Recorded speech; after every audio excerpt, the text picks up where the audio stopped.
I'll get back as soon as I can. Love you. Bye. Oh, no. Lovely. Okay, tomorrow we can go to there's a really nice one. Hayley, love. So sorry, gotta run. Okay, I'll ring you about this week.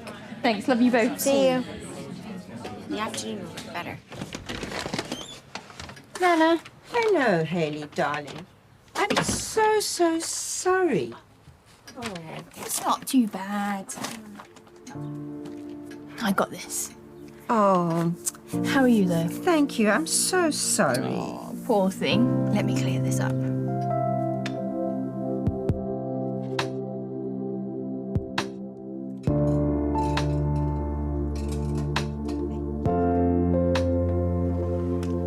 Oh, Nana, it's Sunday today, isn't it? Oh. This one. It's felt like such a long day. It has fun.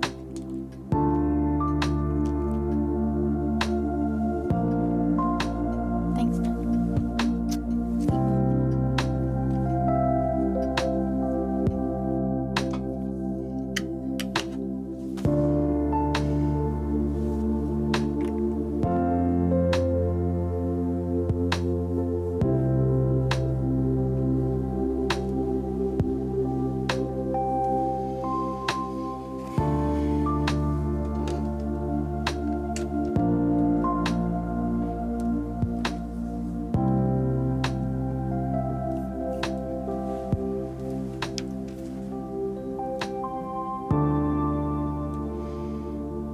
Hello everyone, Hayley from Junior Design here, helping you to be effortlessly elegant.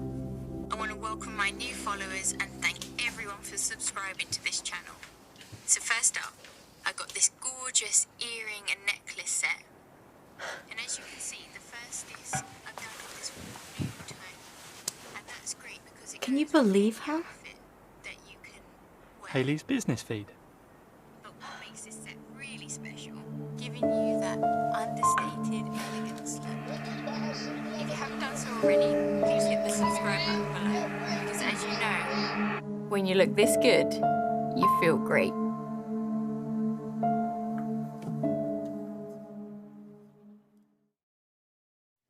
Was the sister in this video boasting inappropriately? No. She was a humble servant of Jehovah, kindly and patiently helping her elderly relative. But do you recall her business website and the presentation she made about her jewelry products? She said, "When you look this good, you feel great." Her Christian sister was upset and took those comments and her actions to be boastful. Well, this video reminds us to think about how our words and our actions may appear to others. We've been watching the first installment in a series of dramatizations spanning the Saturday afternoon of the 2022 Pursue Peace Convention. Again, this is kind of weird for me to be commenting on a dramatization featuring my friend Robin, who I was at MTS with, but credit where credit is due. Often with these dramatizations, they are hopelessly unrealistic. You watch them and you think, I'm sorry, that just does not happen in the real world. Here, for once, I was thinking, yes, that does happen quite a lot in the Jehovah's Witness community. There is a lot of snooping and there is a lot of inserting yourself in the business of others. And this culture of being a busybody, essentially, comes from the top. As Harold Corkin said in his summary comments, Well, this video reminds us to think about how our words and our actions may appear to others. in the Jehovah's Witness religion, it doesn't matter whether your words and actions are proper. It doesn't matter whether there is anything wrong with your words and actions. It's all about how they appear to others. When you're a Jehovah's Witness, you constantly have to second guess the way your words or actions will be interpreted by other Jehovah's Witnesses, because they apparently have that kind of control over you. They are entitled to be offended if they can somehow justify it as being a response of their Christian conscience. And we're going to be hearing more about the conscience, or the Jehovah's Witness conscience, later in the Saturday afternoon session. But bottom line, this is typical of the way things work in a Jehovah's Witness congregation. What you have is this cobbled together, mismatched group of people who are forced to love each other.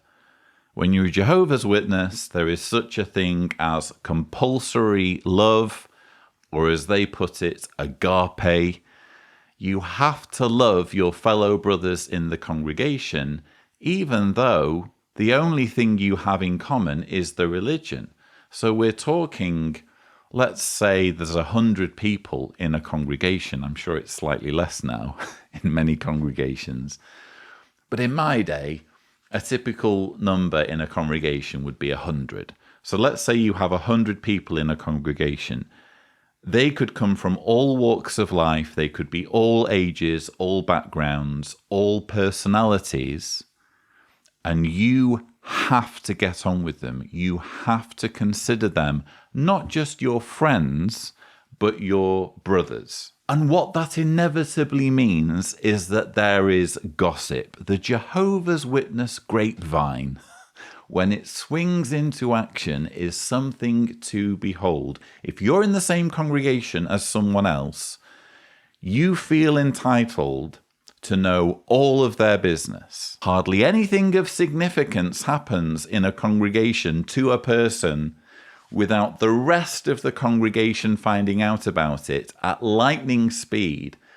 And so what you have here is this sister whose name is Celia, looking after her nana, but she also, shock horror, has a jewelry business, and she's uploading videos to Quick Post, which I guess is their version of YouTube.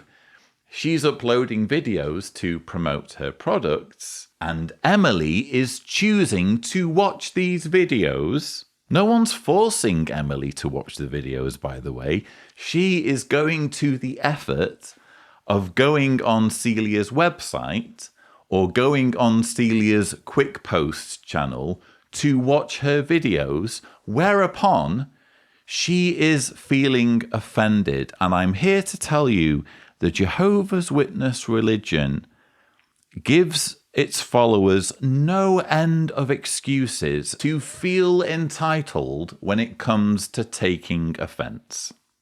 In the following dramatization, notice how envy threatens to disrupt peace.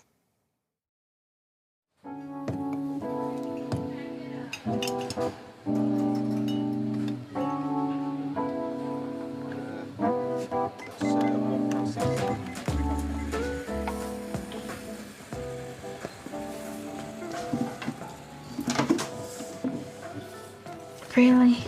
Bad news? She's a sweetie. Reminds me, I want to speak to her about a necklace. You too? You don't think she's showing off? No. Everyone thinks she's Miss Wonderful. She's starting to agree.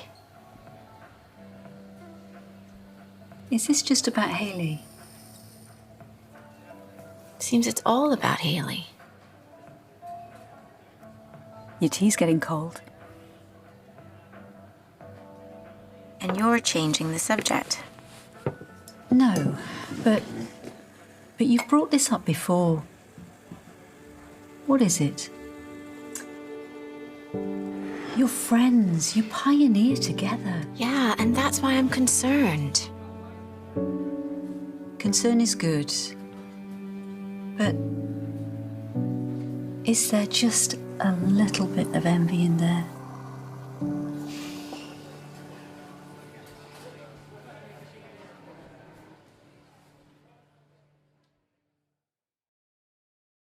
What did you notice? I noticed women being portrayed as gossipers and busybodies, if I'm being honest, Seth Hyatt. Seth is taking us through the talk, Put Away Peace Wreckers Envy, and as part of his talk, we're continuing in this dramatization, this essentially Jehovah's Witness soap opera, where much ado is being made of nothing. There's this immense fuss over videos someone is making to sell jewelry products. It's all a bit bizarre, if you ask me, not least because my old MTS mate is part of the cast. But I am noticing a mildly misogynistic tone to the dramatization. It seems that women in this congregation are the ones who are primarily occupied in being busybodies, in involving themselves in the affairs of others. And we're going to see more of that as this dramatization continues. And I also just wanted to comment on how extremely well everyone seems to be living. When you saw, is it Emily and Jake in their apartment or home earlier, it's this really sleek, modern space that they're living in. And I can imagine Jehovah's Witnesses in developing countries who are really struggling to make ends meet, watching this portrayal of their brothers and sisters in Western countries and thinking, is that really how everyone lives? And of course, it isn't how everyone lives. It isn't how all Jehovah's Witnesses live. But for some reason, typically when they do these dramatizations, they portray witnesses as living in these fabulous houses and apartments, and in this case, going to fancy coffee shops for their cups of tea.